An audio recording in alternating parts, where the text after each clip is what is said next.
Hello and good afternoon. Welcome to this broadcast of the Project Management Radio Westminster, an initiative brought to you by the University of Westminster with the aim of bringing the project management community together by offering news, research, and expert discussions on the latest in the project management world.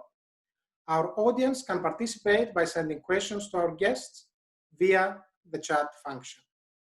So, let's start with some of the latest news in the project management world. First, an announcement for everyone. Pick up your pencils or stylus pens and take part in our logo competition.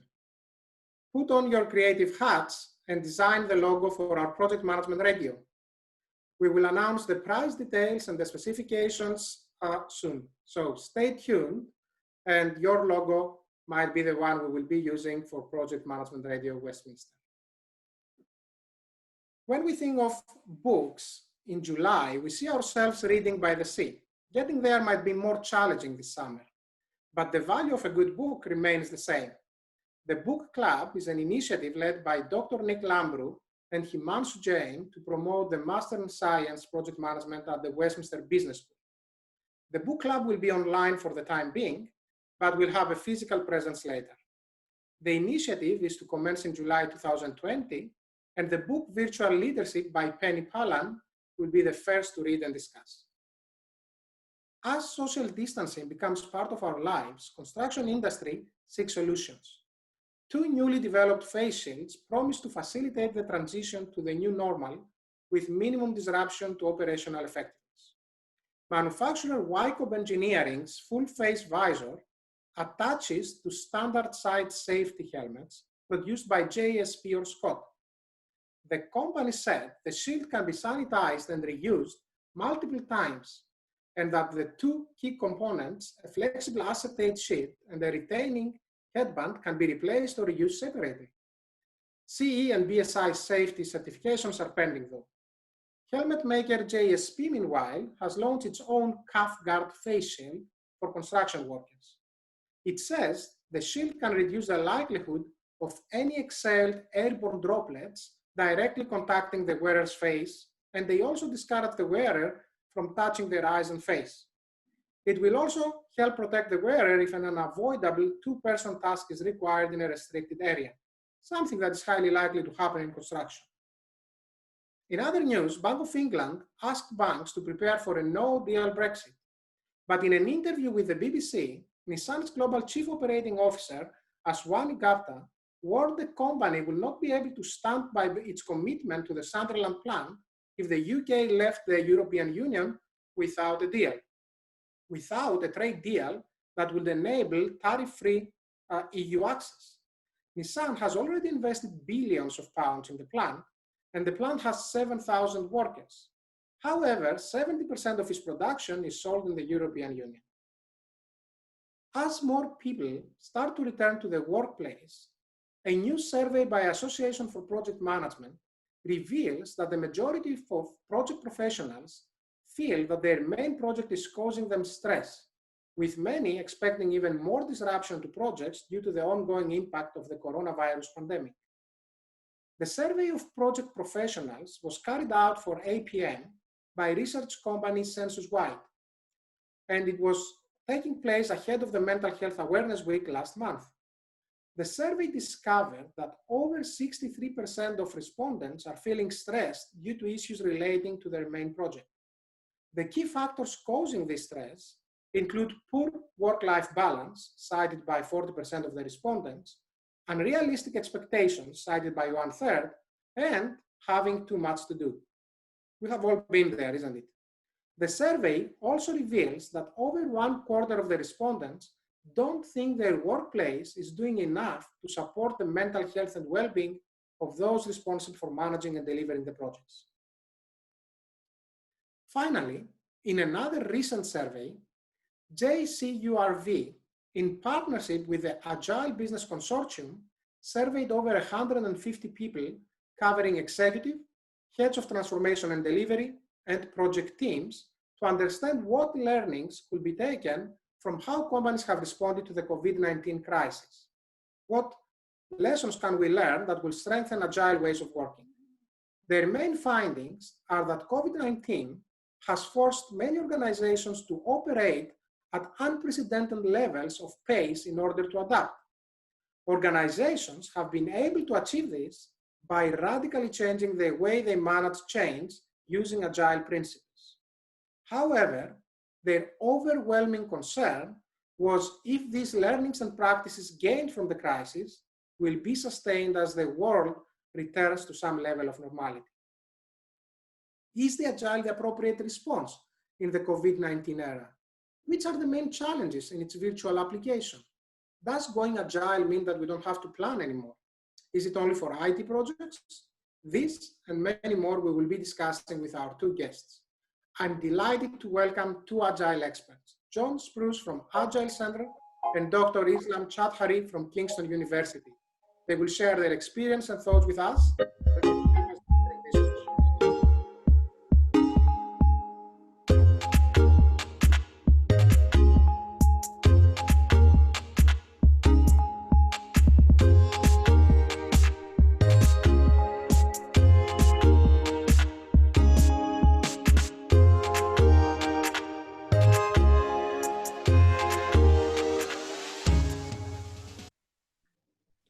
A warm welcome to Jon Spruce and Dr. Islam Choudhury.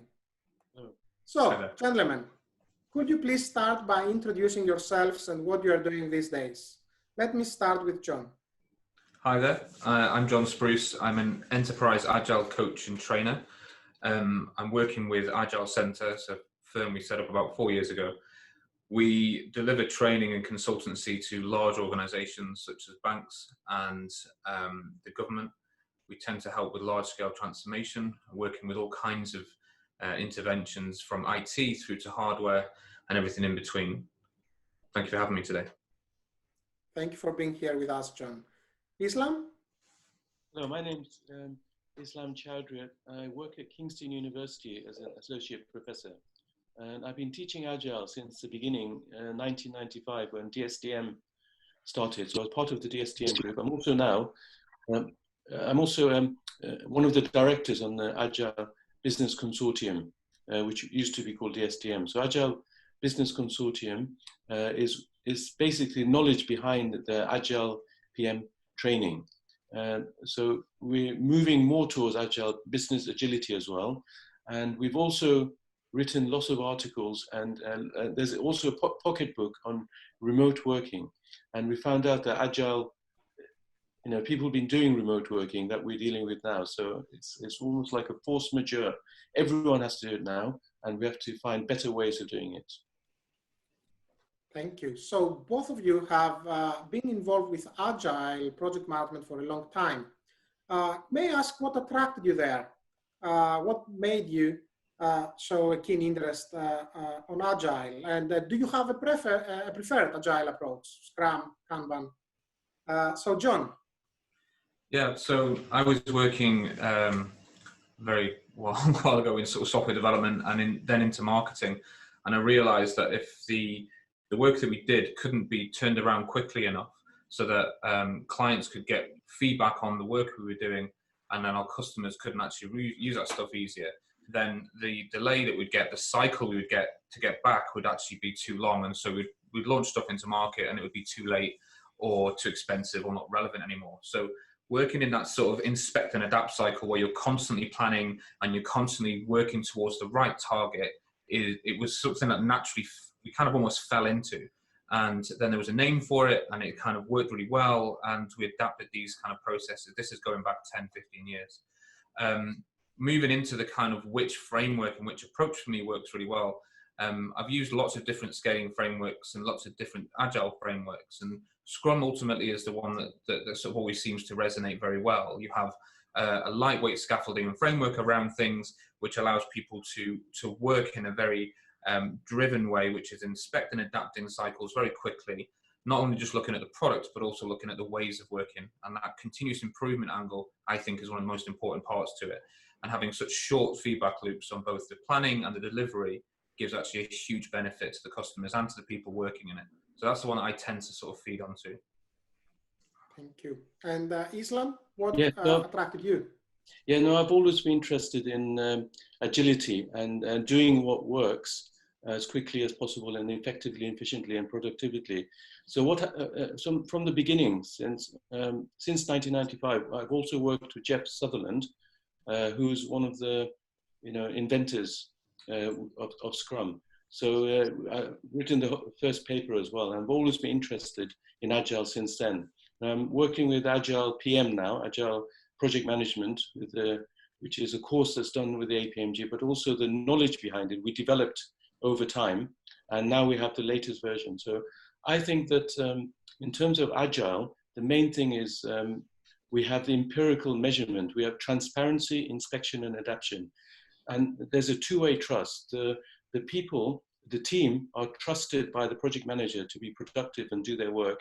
And the project manager and the team trust the project manager to provide them the environment to do the work. And the manifesto and the principles behind it, I think, it's come a long way. And I think we're still evolving and improving.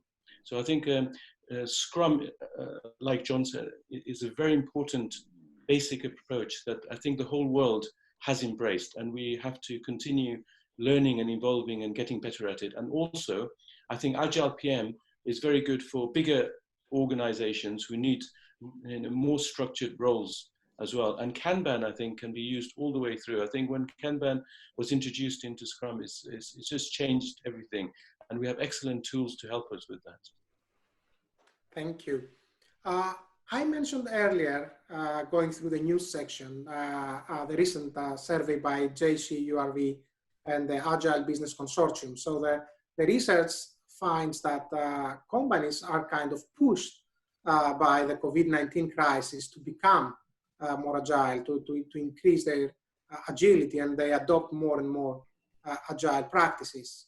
However, the concern is whether they will stick with these practices once we return to normal, or to the new normal. Is Agile the preferred method in these challenging times? And do you think that companies will realize the value of Agile, even if they are forced to make this transition during this challenging period? I will start with you, Islam. Yes, I think if you imagine Lean started in the motor manufacturing industry anyway. And I think that we have to focus on not just Agile for software development, we have business agility as well. And I think the way to survive is to take the learning that's been happening in the Agile world and apply it to the businesses now. All businesses now are forced to use Agile approaches in terms of they have to be adaptable and constantly change and improve. And they can't afford just to stand still and say we can't do anything. So I think now is the time when the actual people in charge of these industries and also the construction industries, they need to understand Agile, train on Agile, and start using it. And in the meantime, all the types of meetings we have and the way we work together, I think that everyone is doing the Agile practically. So now they can go back and in retrospective learn how it can be taken further. And I do know that Agile has been introduced in the construction industry very slowly, but now it can be improved as well. Okay. Jon, what do you think? Do you think Agile is an answer how to deal with projects during the COVID-19 crisis? So I think Agile works really well when you're building complex products. So when you have emergent requirements and you don't necessarily have the method and how you're going to build some stuff. So in those kind of arenas, Agile works really well. And as Islam was saying there around kind of business agility, you can't just approach the ways of working alone. You have to look at all of the domains, everything from governance and funding all the way through to leadership and even sort of HR practices to then support those ways of working to enable business agility, really. But I think it is an answer in some ways. People need to be collaborative better and need to work in a more kind of joined up way. Shorter horizons help with that. Shorter sort of inspection and adaptation cycles do. And it works very well in a lot of different industries. But for example, if you were building a bridge, the emerging requirements are not really as prevalent. It's more complicated and complex as a kind of project to deliver. the kind of laws of physics tend to stay the same for most people. So actually you'd end up finding that there are tenets of agile ways of working, collaboration, inspection, transparency, that could still help in that space. But ultimately you still got to dig a certain amount deep down for the foundations, and the space is always going to be the same for the end of it. So as long as you've got those kind of things in place, you can get benefits from both sides. It's not necessarily a silver bullet to fix all, but actually if you don't respond to change in a very VUCA environment, you will be extinct quite quickly. And we're starting to see that with the big corporates. And it's almost ironic that a COVID-19 pandemic, a global pandemic, is actually almost forcing digital transformation across the world. It's almost like it was always on the back burner, we should do that, but now they have to. It sort of realizes that these things can happen with the right kind of drivers behind it. Okay.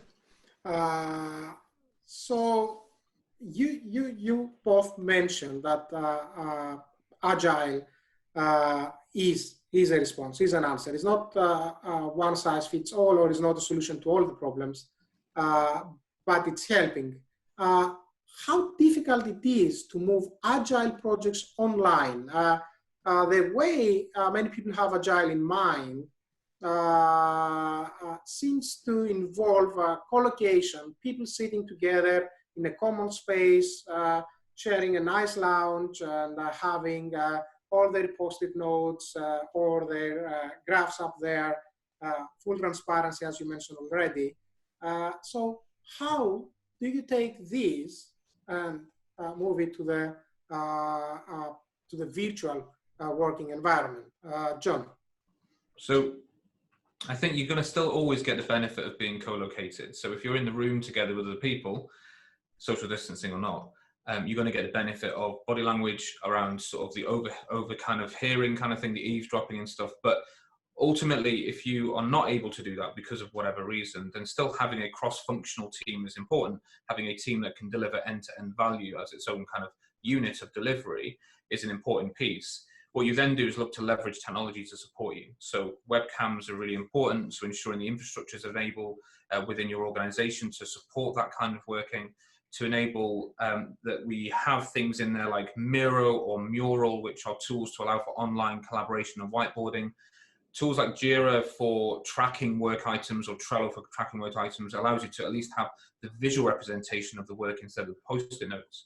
But I think there's still an opportunity with distant working to still disengage further than re-engage. And I think it's a real hard work for the coaches in the organizations and the Scrum Masters to help support the end users in this kind of world and support that infrastructure. So that requires support on how to facilitate remotely. It supports how to make sure your configuration technology set up in the right way.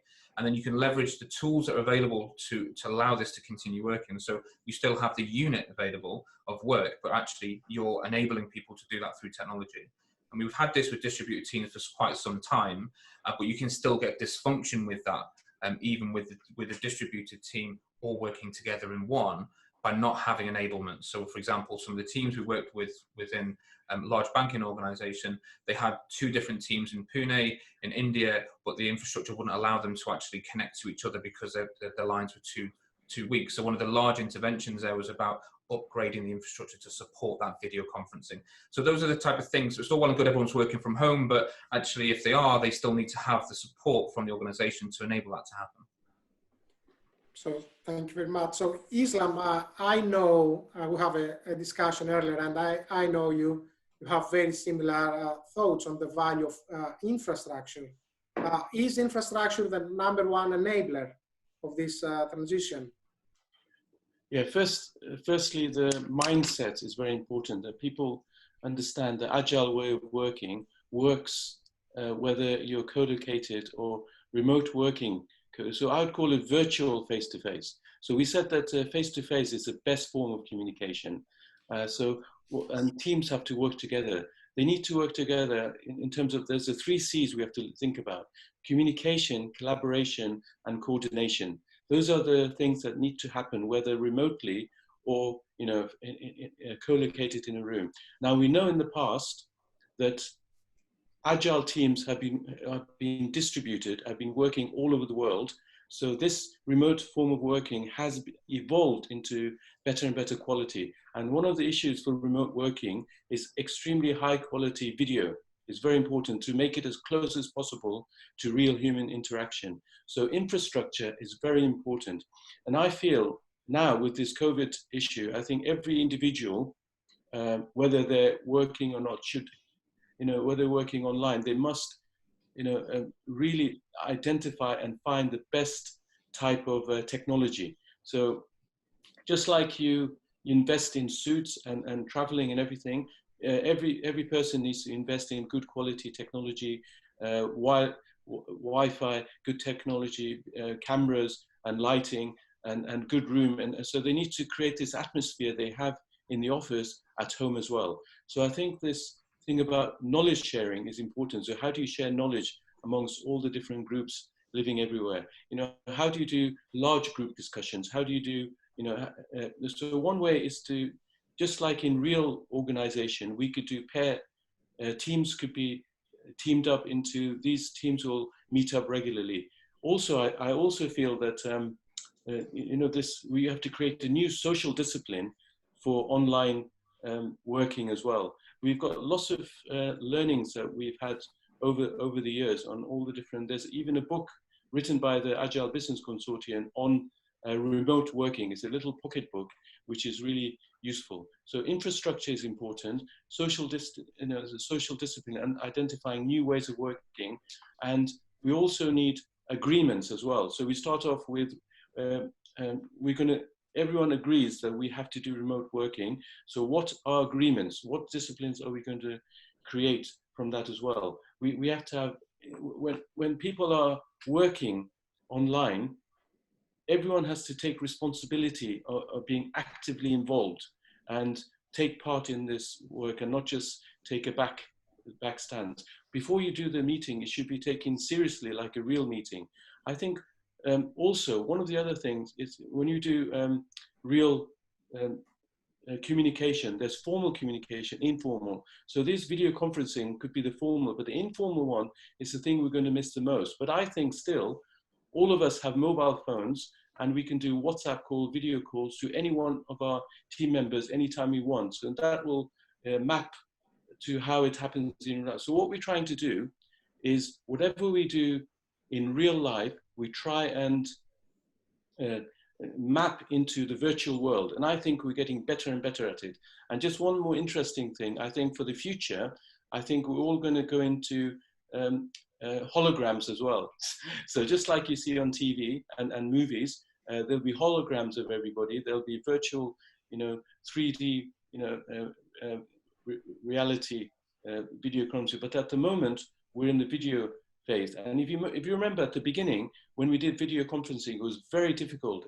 People were coming in and out. But now the quality has improved. Now the video conferencing age has come, and we're all prepared for it, and we should keep improving. And I think remote working is a very powerful tool, and the Agile world can teach the world lots of experience they've had. Okay, so can I just add one thing to that as well? Yes, of course. Excellent. So I think that you started off there, Islam, with a note about mindset. And I think that what we've seen is a shift towards acceptance of this new way of working. When in the past people needed permission to do it. It's been forced to enable permission from organizations. People didn't like to work from home because they always felt that they had to be hyper connected when at home to ensure that people knew they were doing their job properly. And there's a flip side to that, and that's kind of a problem that often we need to face into. So as coaches looking at organizations and looking at teams, we need to sort of say, actually, you're unable to do this, but that's the discipline of not just being engaged in the work, but allowing yourself to have the breaks as well, and to also have the power of saying no, so that you can get on with work. So if there's an agendaless meeting pop up just for a catch up, and you don't really know why, it's fine to say no, unless you understand why you're going to be there. So actually, you don't have to be on Zoom for the entire 8 hours of your working day. It's important to actually know that you can control that yourself by managing it, but actually you don't need permission to do that. And some of the coaching challenges we've seen have flipped away from coaching organizations say, look, it's okay to enable remote working because their hand's been forced. So now it's actually, we're facing into the teams and saying, this is how you can get the best out of remote working. by being visible, by being like, we're on a call at the moment now, and the only people with video on is the three presenters, which is kind of, it's just kind of says a lot about that as well. You know, there's kind of an element to that where we see that in training courses and with coaching calls as well. It's almost like you don't need permission to turn up, but you might need support to turn up. And I think that's kind of the key thing there. The mindset shifted from the organization enabling you to do it to how do we support the teams and getting the best out of it. I think that's the key thing there. Can I just add one more thing? Very, very quickly.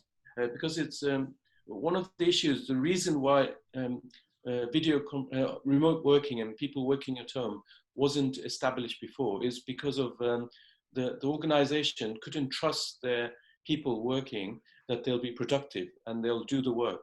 But in Agile, the mindset is trust. So, and trust that the managers, project managers, trust the team to be productive. But the team also trusts the project managers to provide them the environment and the support and protection against difficulties to get them to do the work. So I think this can still happen remotely. I think both of you make some point out some excellent aspects of this new challenge of moving online, using Agile, trust, and communication. So, Islam, you mentioned the differentiation between the formal and informal communication, and of course, things will change in the future. It would be pretty cool, I guess, if we can have standing holograms while we are sitting. Stand-up meetings will become much more relaxing. But the question is, do we need a new etiquette about this? You said we have the WhatsApp, and WhatsApp can be the informal, and Zoom is the formal. What about Teams? What about Google Hangouts and any other tools that might be out there? And that will also take me to the first research I mentioned earlier in the news section about stress. When do you switch off? How do you switch off? You don't have the empty desk you will have in a workplace. So you can take a break, go in the cafeteria, or going out for a short walk or your lunch break. People can see that your desk is empty. They know that you are not available at that time. How do you manage your time? How do you protect your time and yourself and your mental health in this new environment? Isn't that a new challenge? And how do we overcome this? Jon? So I think the new etiquette and the ways of working is fine. I think one of the kind of things that we need to address in that instance is providing that permission and that trust back to the people as well. Just because you're not at your desk doesn't mean that you're necessarily thinking about work or working on stuff. You still need that break time. A lot of the work we're talking about is knowledge-based work, and that work is extremely creative and it's extremely problem-solving. It takes a lot more actual thinking time and processing time than just hacking lines of code into a page. And I think it's really important to notice that, because it's not about productivity in lines of code. It's not about outcomes, not outputs. And there's a very big focus on making sure you get more value delivered than actually stuff built. It's not a production line. You're not a cog in a machine at the end of the day. And so one of the key things here is about providing that permission to have the camera off, have the actual, you're not going to be connected to a Zoom call for 8 hours of the day. And so actually in our training, for example, if we're doing a long training session of say 4 hours, we'll have very regular breaks throughout. And during those breaks, you can turn your camera off, you can turn yourself off on mute. And so for every hour or every 45 minutes, we allow for a 7-8 minute break. And that allows people to stretch, move, and all the rest of it during that training session, where they have that time to assimilate stuff and to process things. And I think throughout the day, you don't need to have a webcam on you 24/7 to make sure that you need to do the work, that you're actually physical. And that's an old school project manager sort of thinking of micromanaging that particular person to make sure if you're at your desk, you're busy. And the whole business order sort of pivoted now, because everybody's now working in this distributed way. Everyone's working from home and actually still being productive, still making sure their outcomes are met.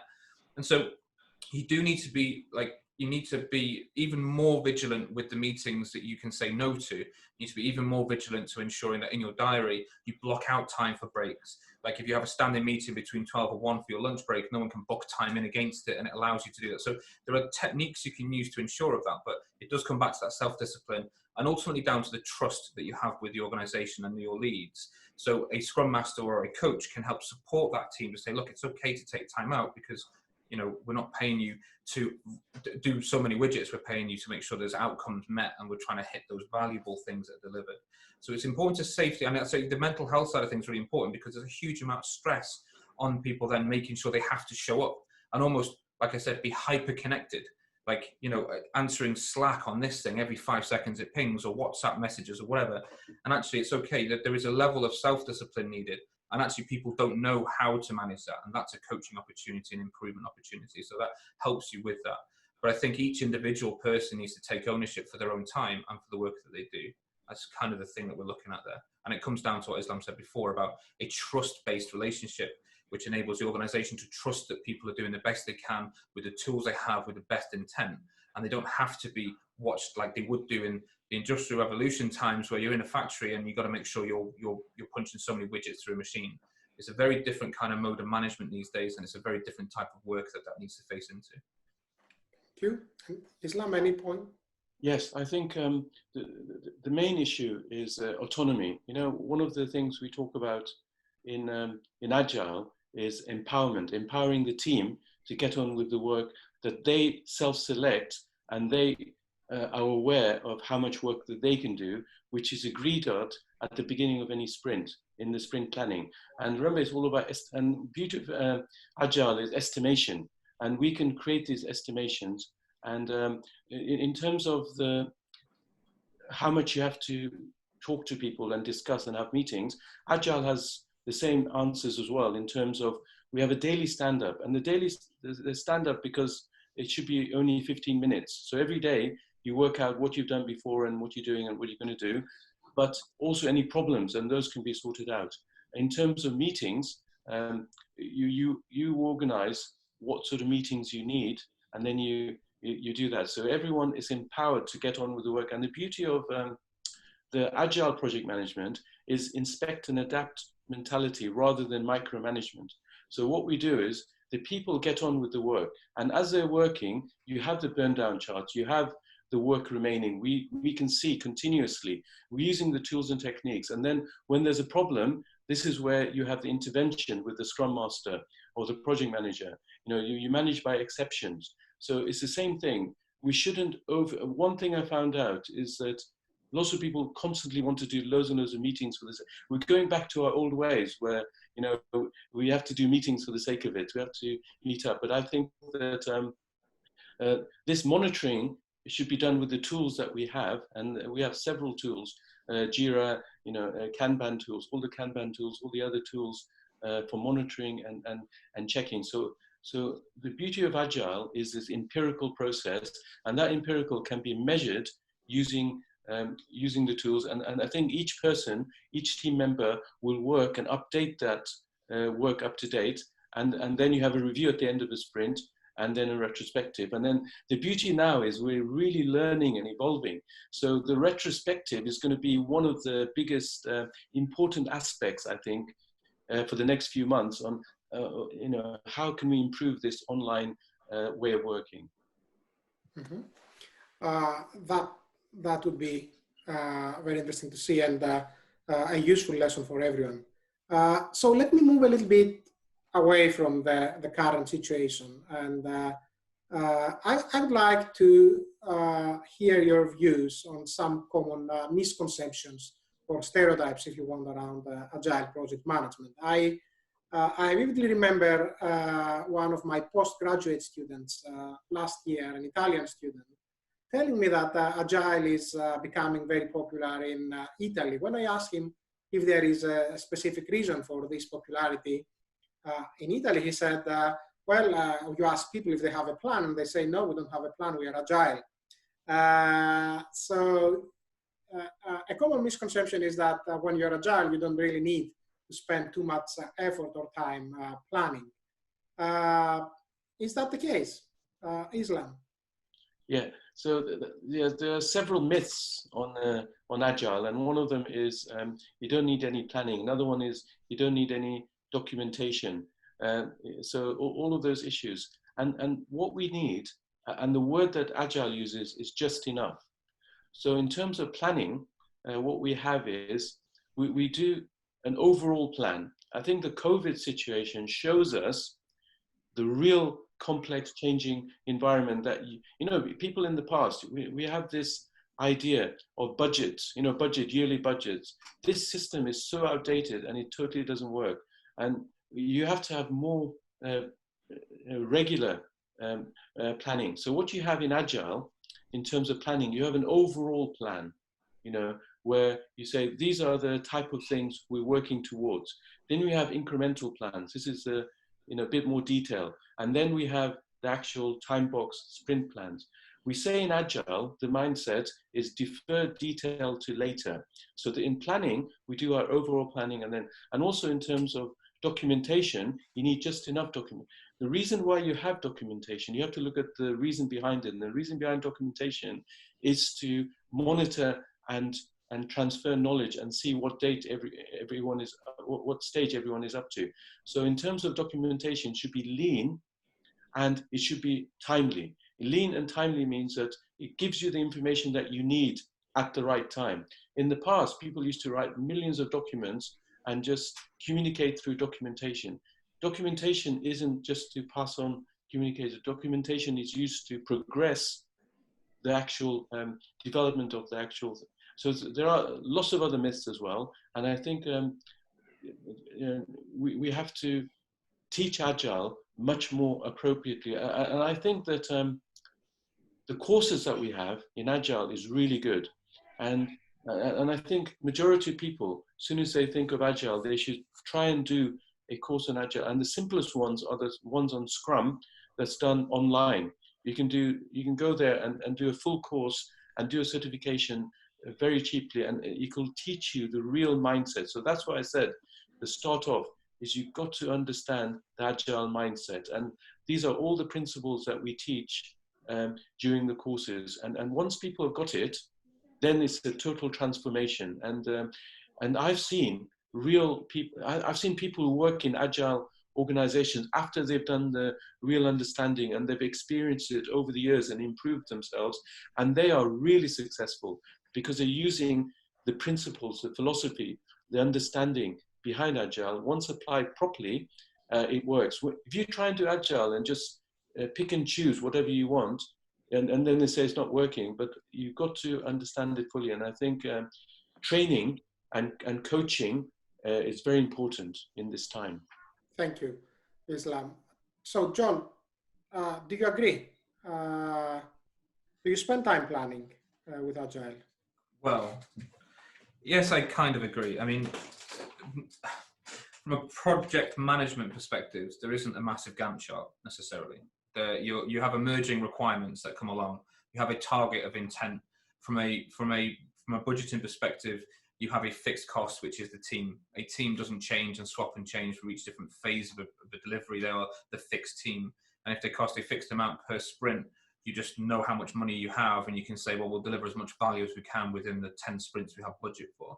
And I think the idea is you'd have a high level horizon of what you're trying to achieve from a strategic vision perspective or a product vision perspective.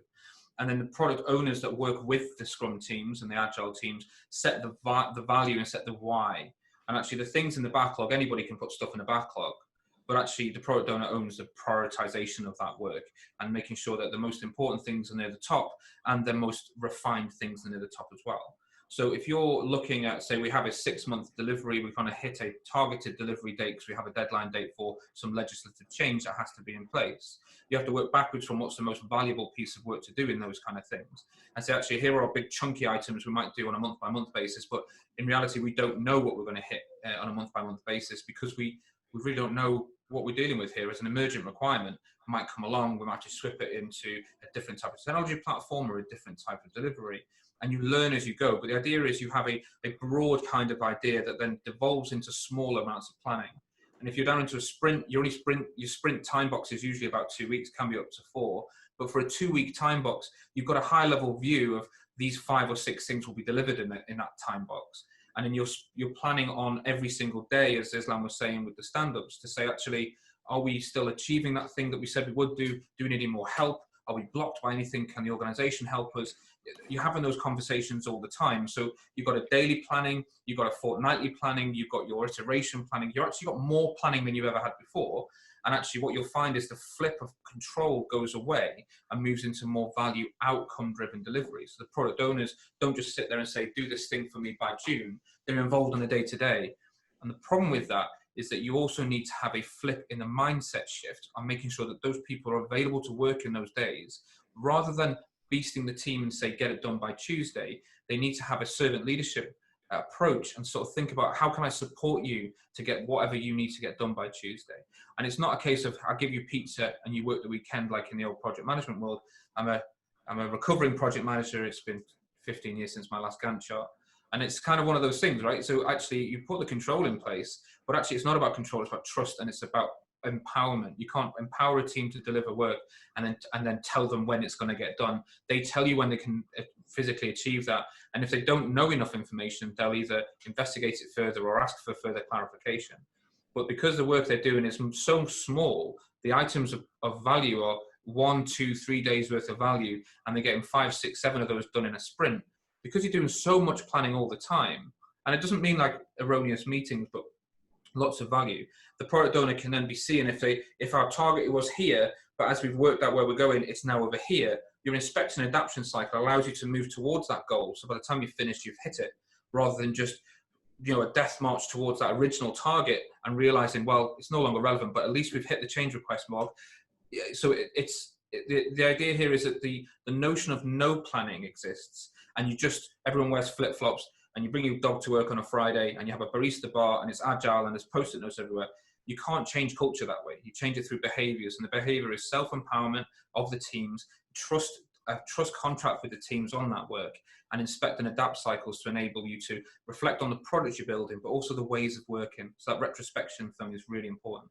So in summary, there is more planning than ever before, but actually you have to lean into that to enable you to get the most value out of it, rather than just expecting people to crack on and deliver it for you. Does that make sense? It does. What about risk management? I think we have at least 3 postgraduate students right now writing their thesis on Agile and risk management.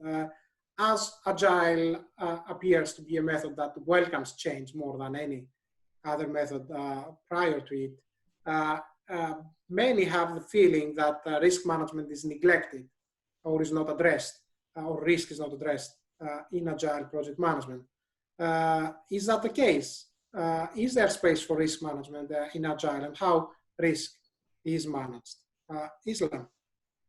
Yeah, I mean, risk is one of the main issues that's discussed and managed all the way through Agile. And the way it's managed is through, like you said, in terms of planning. So you have in Agile, what we try and do is, if you take the Agile PM approach we actually guarantee, when we do a project, we guarantee on time, on budget, and on quality delivery of your product. And the way we do that is by saying, what is the minimal viable product? And we have what's called contingency. So, and we focus on the most value product first, most value feature first. And we take the Moscow prioritization: must have, should have, could have, and won't have. And the must-haves are the ones that we absolutely guarantee. There is no risk that you'll not get those, but that is based on the minimal viable product. And then we have the should-haves and then the could-haves as well, as we move along and see how much. So the risk is actually really reduced. And the second part of the risk is that we start off right from the beginning. We set up, before we even set up, we have a project approach questionnaire in Agile where we ask certain questions. Is the team viable? Is how much Agile knowledge does the team have? Is this approach suitable? What sort of content do we have that we need to, do we have access to the customers' collaboration? So all of these things are done in Agile right from the start and throughout as we go along. So in the planning, so this is at the high level, and at the low level, when we're actually developing and delivering our products, we have constant, it's called, we have contingency in terms of sprints as well. And this is called estimation. The word estimation itself is that made Agile so successful. When we understand what estimation is, and we add the contingencies, we get better and better. And the best people to estimate are the people doing the work. And that's why Agile reduces risk. It's not the project manager just telling what everyone should do with a big Gantt chart. What we have is the people doing the work. They have better knowledge and experience, but also the estimations, they don't always get it right, because that's why it's an estimation. But your velocity, that's how much you can achieve in a sprint.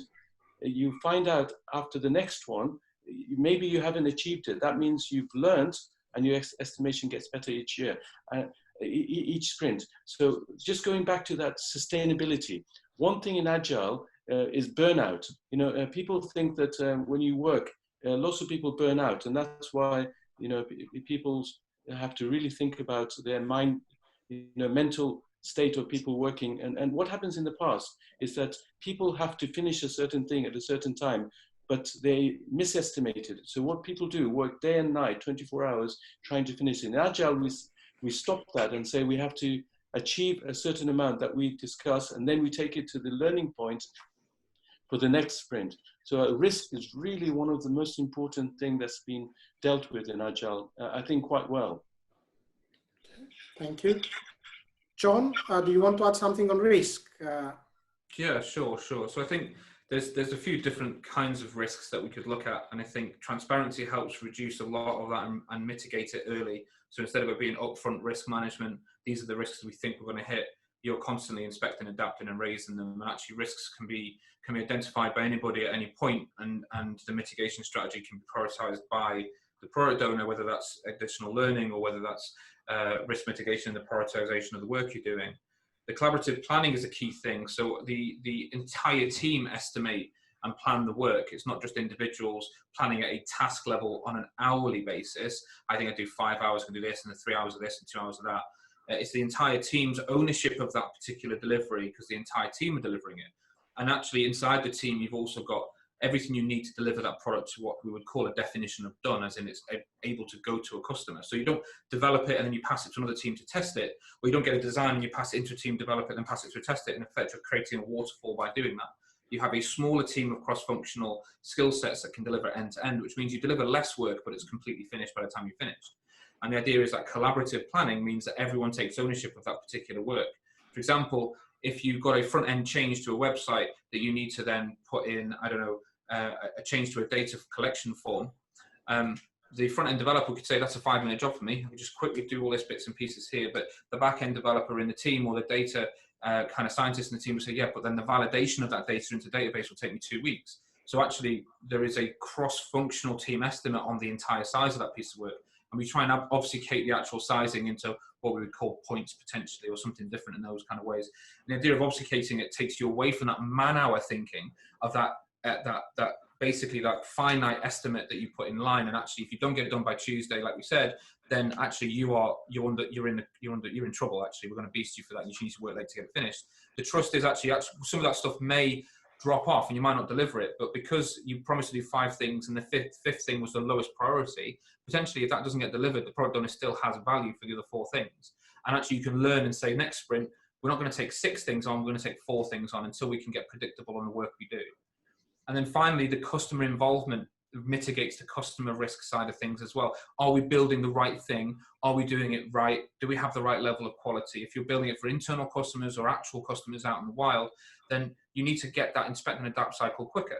And I suppose one of the things there is whether you decide to delay release until a particular point in time, you release daily, you release monthly, however you kind of get that release cycle for that particular product. But the quicker that you get the feedback loop, the quicker you can inspect and adapt. If you leave that longer tail, then you carry risk with that because it's not been tested with the market and whether or not actually people want the damn thing. So there's this kind of programmed view of the old style of project management of saying, actually, we want to build everything and get the biggest amount of stuff into our budget as possible. And actually what we want to do is make sure we apply sort of Pareto's rule and get 80% of the value out of 20% of the work, and constantly focus on the work not done to ensure we get the value out to customers rather than just trying to beast the team. And again, that comes from the team having trust to say, yeah, this is what we can do. And the product owner sort of saying to the team, these are the most important things. I'm not saying, you said you could do 5, I need 6. The team can say, we can do 5, you choose which 5. And that's a very powerful measure to have. when it comes to risk mitigation, because what you're saying there is if you put 6 in, then it's unlikely we're going to get anything done. But actually what we're saying here is we're collaboratively planning, we're making everything transparent, and we're getting the right things to the customer. And it's consistent all the way throughout, as Islam was saying. Thank you. So you are saying it's integrated into the whole process, planning and risk planning as well. All the time. So yeah. Let's go to some questions from our audience, sure, as we have a few more minutes. So one of the questions is why Scrum is so popular? Is it just a new trend that is going to fade out, or is there an underlying reason why it is so popular? I know, John, you're doing a lot of training on Scrum. So what do you think is the basis of its popularity? I think if we sort of look at some of the stuff that's out there, there's a huge amount of studies out there in the management approach and the types of work. And there's a great book by a guy called Dan Pink called Drive. And it talks about 3 domains that individuals find that they're key drivers, really. And you need all 3 things to basically enable a happy, engaged person. And actually, as you see more and more millennials coming through, they're more driven by purpose than they are driven by monetary kind of gain these days. So actually what we're seeing underneath that, the 3 areas is autonomy, mastery, and purpose are the 3 domains. And if you only have one of those skewed in a particular direction, you're not going to get that kind of area. And what kind of Agile and Scrum approaches is all 3. So you have a clear purpose because you understand your work is linked to a greater thing. And if you imagine that kind of adage of that janitor in NASA in Houston, and a journalist asking him, what are you doing? And he says, well, I'm putting a man on the moon during the Apollo missions. And he understood his connection to the bigger piece of work he was doing. And actually there's a lot of teams who are just doing stuff because they were told to do stuff, and they don't really understand how it's helping to move the organization forward or how to help the customer. So that puts disengagement in the team and can really kind of drive people low. Agile actually promotes a huge alignment of strategic vision through purpose all the way through to the work they're doing. And so if you ask any developer on a team, they could say, I'm moving the button to the left by 5 pixels and making it blue, but I know why I'm doing it, and this is the reason why. If you then look at autonomy, that's giving them empowerment to make their own decisions about how they do the work. They're told why they're doing the work. They tell you how they're going to do it. You don't hire good people and tell them how to do the job. You get out of their way. And the idea here is to make sure the people closest to the information and closest to the experience that people can do the work, you give them autonomy. The mastery element of this is about self-development, personal development, and allowing time in their day to do that. And that could be elements that have been put in the backlog. That could be allowed for personal development. It could be the Google kind of approach of your 25% time or your 20% time on a Friday. You do whatever you need to do to help provide development. If everyone's sharpening their saw, then everyone can cut down more trees. And I think the idea is that the entire organization can move into a growth mindset. If you have all 3 of those things moving in the right direction, then you're going to get engaged employees, and you're going to get better products out of it. And I think that Agile really supports all 3 of those areas. So probably the best way I can describe it, really. Thank you, John. So, Islam, I have another question. Will the pandemic like the one we're facing now be dealt better in an Agile or a Waterfall way? It appears that the countries that thought of the pandemic before it happened and planned for it are doing better than those that are trying to solve the problems as they arise. Is that evidence that maybe a Waterfall approach will be more appropriate? What do you think? Yeah, so like John said before, there's different types of approaches depending on the environment. You have the simple, complex, complicated, and we have anarchy as well. So basically what we have here at the moment, certain projects can be done very simply without any project management. Some of them are very complicated, but we know exactly what to do. It's been done several times before, and people can repeat the process. That's but big and complicated. But then we have the complex world, the business world.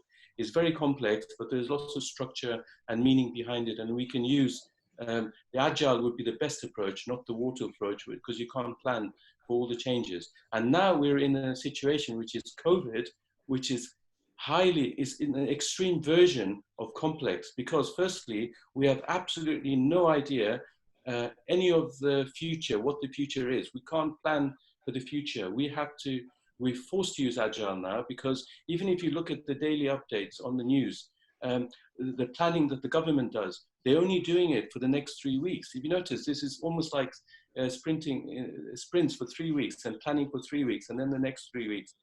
But the overall plan, which is getting, the numbers down and flattening the curve, as they were saying. That was the overall plan, but they couldn't work it out. And also going back to work and everyone closing, stopping the lockdown and everyone going back. That's gradual as well, because we don't know what the answer is. So I think in what Agile teaches us is that we can plan, but we defer the detail to later, and that's what's been happening. And if you notice, the government is saying, we're not sure yet. We have to wait and think about it. We're just doing little bit at a time. And if you notice that you're not sure what it is, but we're doing a little bit and then checking if it's worked, it's inspect and adapt mindset, even in government. So government is forced to do Agile. And could I just say something about the last question? It was quite interesting about why, Scrum is so successful and Agile is so successful. I think it's all to do with people. What Agile has done, talked about how people work rather than how systems and processes work, and forcing people to do something. You're only as good as the people in your organization. And then you do that mastery thing about autonomy and mastery, how to get people motivated. What we want is people to come into work and really look forward to it and enjoy it. So that's the focus. And Scrum actually brings that. And people end up working together, working as a team. And one of the approaches of Scrum, I'd just like to give a little analogy, is that organization buy a complete chess set with all the different pieces, but they treat each person as a pawn. And that's where we have to get away from that. Each person has their own skill set, their abilities, and they know exactly what to do. And then they're better at telling you how to do it. So if you respond to that, and the best motivated individuals are those ones that you trust and you empower them to get on with the work. So I think that's why Scrum has brought that into people. And I think it's going to continue for several more years. Thank you, Islam. So we are approaching the end of our insightful discussion. One last question, and I would like you to try to answer it in less than a minute for both of you. What are the limitations of Agile? Is it something only for IT projects or intangible deliverables, or is something that can have a wide range of applications? So, Jon, I will start with you. Please try to keep it short. I'll try and keep it short. The short version of it is that it can be applied to many different sectors and many different types of work. I think the important thing here is to ensure that there are the right frameworks in place to support the individuals. Some of the clients we're working with in government, some of the clients we're working with in aerospace, they are working in an environment where platforms are being built which are non-IT, hardware-based platforms. There's some great stuff that our associate Joe Justice is doing with organizations like Tesla and the US military, where it's all about hardware and actually mixing Scrum and Lean together. As long as there's known stable interfaces and they're tightly aligned but loosely coupled, you can build products which are non-software based in this way. I think, as Islam said, it's down to the people ultimately and supporting them with that. Thank you, and thank you for keeping it short. Islam. Right. No, I think we have to actually work out, the best thing for the best time and for the right people and the right place. What works at different times. And I think Agile works for, depending on whichever situation you're in, you can make it work for that if you need it to. But it's not the answer to all questions, but definitely it's much further than software. It works in all industry, health industry, construction industry, airline industry, military, government. Everyone is using, and even notice our prime ministers, right from the start, he said, we all have to be Agile. So now we have to really understand that Agile can be used for as many organizations as needed. As soon as you find a niche, and as soon as you think that Agile works, you can do it. And I think that we're going to see more and more people using, not just, it doesn't have to be the Agile framework per se, but the mindset of agility. I think human beings are constantly evolving and changing and adapting. And if all of us, I think it even should be part of the school curriculum to understand what agility is, not just for project management, but for understanding in life, that everyone is adapting and improving and changing and progressing. And you'll see there's lots of books, that change is a constant, all is happening, and Agile addresses it. We know that most important part of change is it can be good or bad. And Agile, you put the intervention in to make sure that you add value all the time. So you identify all businesses and see how we could add value. And this is where Agile could come in. Thank you, Islam. I will keep the words you use from the ancient Greek philosopher Heraclitus. Change is the only constant. We can all see that happening now. A sincere thank you to our guests today, and thank you to our listeners. From us at Project Management Radio Westminster, looking forward to welcoming you again in future broadcasts. Best regards and goodbye. Thank you. Thank you, guys. Take care.